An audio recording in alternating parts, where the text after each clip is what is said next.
ओम शांति। पांडव भवन में बाबा के कमरे में दादी प्रकाश मणि जी की पर्सनल डायरी से। विशेष यह हिम्मत और मदद का समय है। दुनिया के लिए तो असंभव है कि 20 से 25 होते हुए समान और एक दो को रिस्पेक्ट देते हैं। यह बिल्कुल नई बात है, इसीलिए तो विजय का झंडा ऊंचा रहेगा। गुप्त रूप में आप लोगों की शूरवीरता बहुत कार्य करवाती है। अच्छा, अब आप लोग सुनाओ। विघ्न तो अभी भी पड़ेंगे, लेकिन दबे रहेंगे। विघ्नों के नए नए रूप भी देखेंगे, लेकिन ड्रामा की सीट पर सदा सेट होने के कारण नए होते भी ऐसा अनुभव होगा कि यह तो होना ही है। घबराएंगे नहीं, युद्ध नहीं करनी पड़ेगी। क्या होगा, कैसे होगा, यह क्या क्या नई बातें हो रही हैं, आदि आदि। ऐसे संकल्प नहीं उठेंगे, लेकिन समझेंगे कि हिसाब किताब फुल फोर्स से बाहर निकलकर ख़त्म होगा। जैसे स्थूल पढ़ाई में भी 3 मास का पेपर हल्का होता है ना, और जो फाइनल पेपर होगा वह मुश्किल होगा, लेकिन अच्छे स्टूडेंट के लिए वह भी सहज होता है। अकाले मृत्यु का भी प्रभाव होगा। यहाँ भी दिन प्रतिदिन अकाले मृत्यु बहुत होंगी। वह अकाले मृत्यु वाली आत्माएं, भटकने वाली आत्माएं भी बहुत आएंगी। दूसरा सुनाया था ना कि कईयों की बुद्धियों के ऊपर उसका असर आ जाएगा। यह सूक्ष्म हिसाब किताब की छाया है। हिसाब किताब उनको परवश कर देगा। जैसे शुरू में देखा कि कैसे क्या होता था, वह ऐसा दिल शिकस्त होगा जो अपने संस्कारों की छाया के नीचे आ जाएगा। ऐसे समय पर उसे कितना भी समझाओ, लेकिन वह परवश होगा। चाहना भी होगी, समझ भी होगी, लेकिन शक्ति नहीं होगी।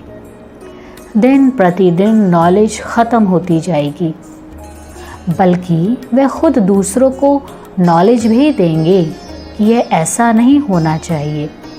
नॉलेजफुल का फोर्स बढ़ता जाएगा, लेकिन संस्कारों के वश होने के कारण पावर ख़त्म हो जाएगी। यहाँ चाहिए संस्कारों का खात्मा। इस समय नॉलेजफुल ज़्यादा हैं, पावरफुल कम हैं। वाचा सेवा कर सकते हैं, लेकिन मनसा सेवा उन्हों की कम है। हिम्मत नहीं आएगी, तो अब ऐसी बातें होंगी। यह धर्म वाले भी अभी आगे आएंगे, जब देखेंगे कि यह कन्याएं, यह माताएं आगे बढ़ती जा रही और हमारी कन्याएं माताएं पीछे हटती जा रही, तो दोनों रूप से आएंगे। प्रभाव रूप में भी आएंगे और ईर्ष्यावश भी आएंगे। धर्म युद्ध करेंगे, परंतु वार उनका चल ना सके। जैसे वह दिखाते हैं कि असुर देवताओं पर वार करने के लिए आते थे, परंतु उनकी दृष्टि से ही भस्म हो जाते थे। तो आएंगे वार करने, लेकिन बलिहार होकर जाएंगे। तब तो प्रत्यक्षता होगी। ऐसे धर्म नेताएं जिन्हों का आवाज़ बुलंद है, एक के आवाज़ पर अनेकों का कल्याण हो सकता है। ऐसे दोनों ही रूप में प्रत्यक्षता का और ईर्ष्यावश दोनों का सीन सामने आएगा। उस समय चाहिए आपका वरदानी और महादानी रूप। भल ईर्ष्यावश आए, लेकिन दृष्टि मिलते वह बोल न सके। जैसे शुरू में देखा कि भिन्न भिन्न ख्यालात वाले आए, लेकिन वार कर न सके। आप सब विघ्न होते भी अचल अडोल स्थिति में होंगे। संकल्प भी न चले, संकल्प शक्ति अपने कंट्रोल में है ना, स्टॉप कहो तो स्टॉप। यह सिद्धि अपनी कंट्रोलिंग पावर से ही प्राप्त कर सकते हैं।